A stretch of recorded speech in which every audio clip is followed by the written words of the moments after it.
you say your role involves? Because I guess some people get the wrong idea about what a personal assistant actually does. Yeah, well, I think the most important thing is that I'm not seen as a carer. I think I'm an enabler, so someone working with guidance from their boss to help them do what's needed.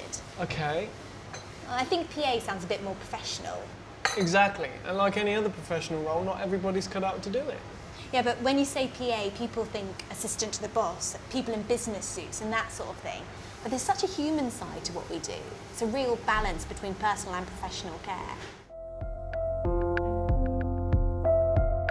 PA, in a broad sense, is to not only be a companion in many ways, but also do those jobs that sometimes people need assistance with because of a disability, etc. Having a personal assistant really helps because they can act as a prompt. Plus, you know, it's company to have somebody to bat and ball just everyday tasks for.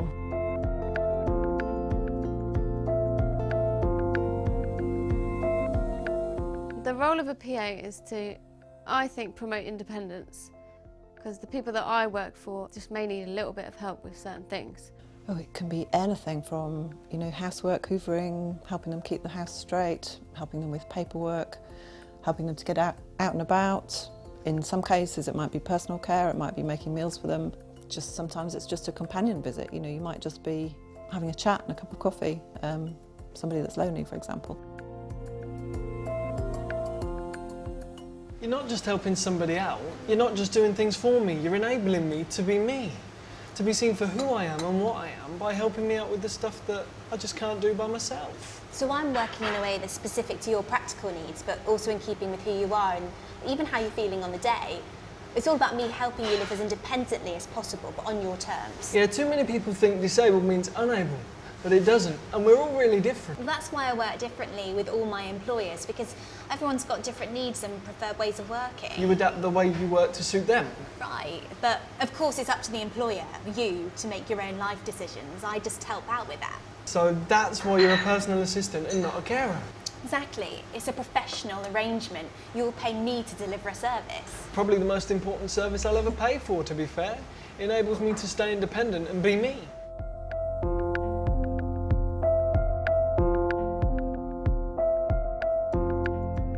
When I start a new working relationship with someone, I'll normally come round to their house to meet them and the family and just learn a few things about each other.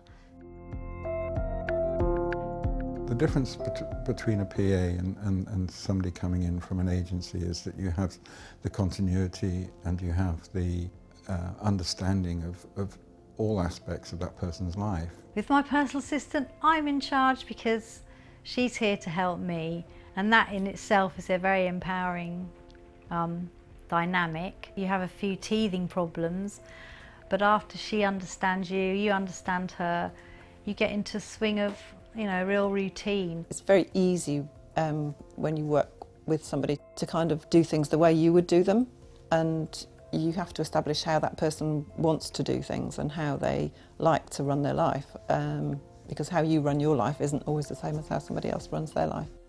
It's a sort of transaction, isn't it? But a mutually beneficial human one. And like any service that I pay for, I need to be comfortable and confident with it.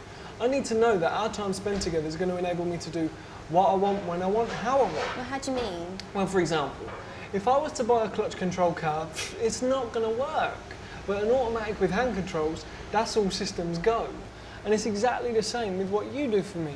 What works for me might not work for another one of your employers. So I need to provide you with the suitable amount and manner of support. Yeah, I mean, I don't need help with things like personal care, so getting dressed and bathing. But you do need assistance with other things, like household stuff. Yeah, and it's not just because I don't like the hoovering. Well, that's why we had a talk when I started about what you wanted to get from this partnership. I mean, if I just came in and did everything for you, then that wouldn't be helping anyone. Yeah, that'd be wasting your time and taking control away from me. Yeah. I definitely think it's possible to give too much support, though. I mean, you need to be achieving the things you want, and if you're not doing that on a daily basis, then in the end, you're going to end up losing confidence. I've got a daily log where I write everything that is happening every day. Yeah, we discuss anything, you know. For instance, you know, bathing is so completely different from a home. But, you know, we discussed it with his mind or our mind, which, you know, in the end we came to some kind of decision that, yeah, at the end of the day it's got to be done. And his wife is not here, I'm here. Communication is probably the most important thing.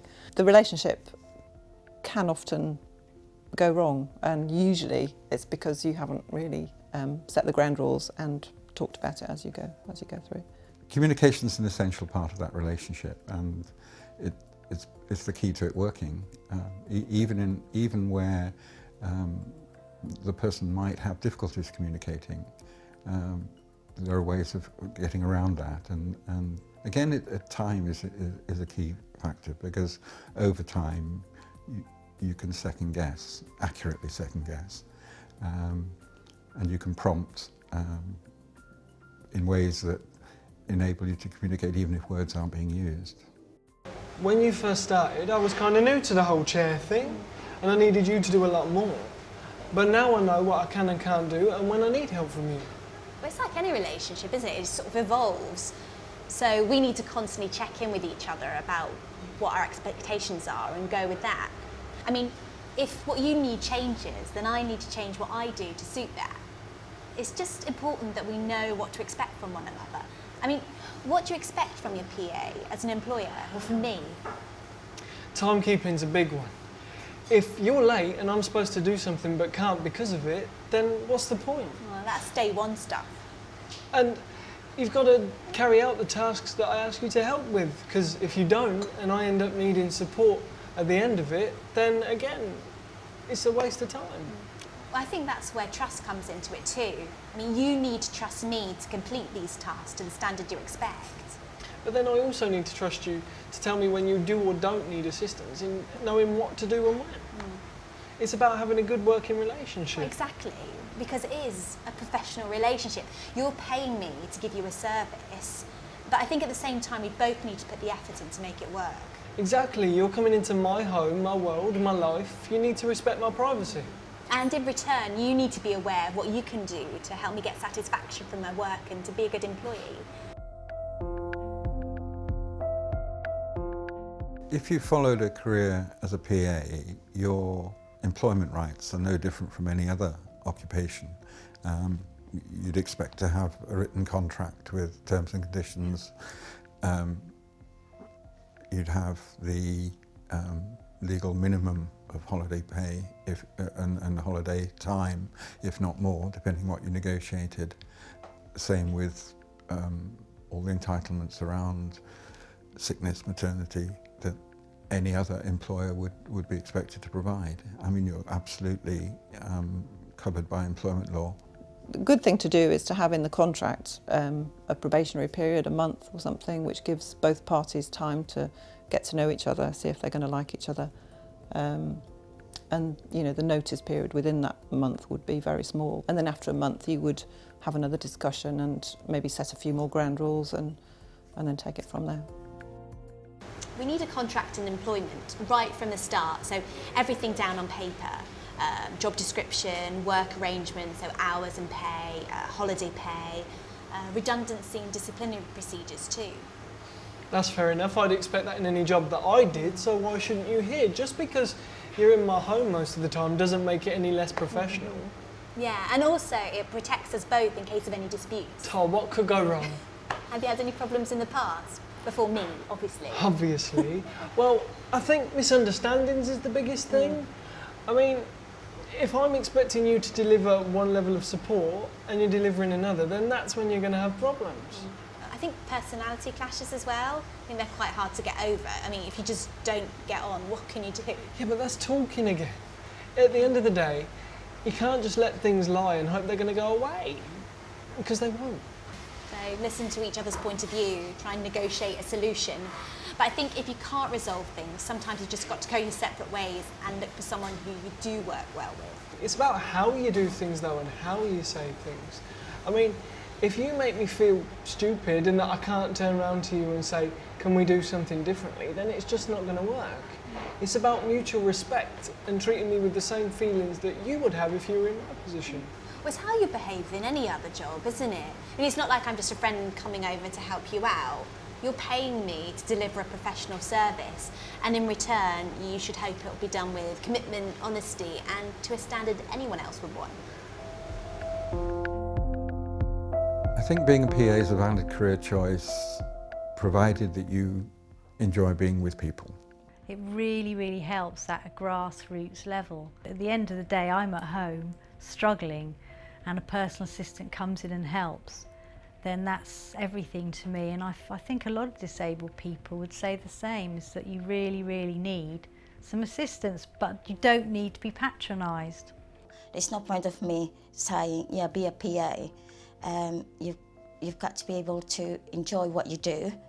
What I find rewarding is helping them make sure that they're comfortable, they're happy.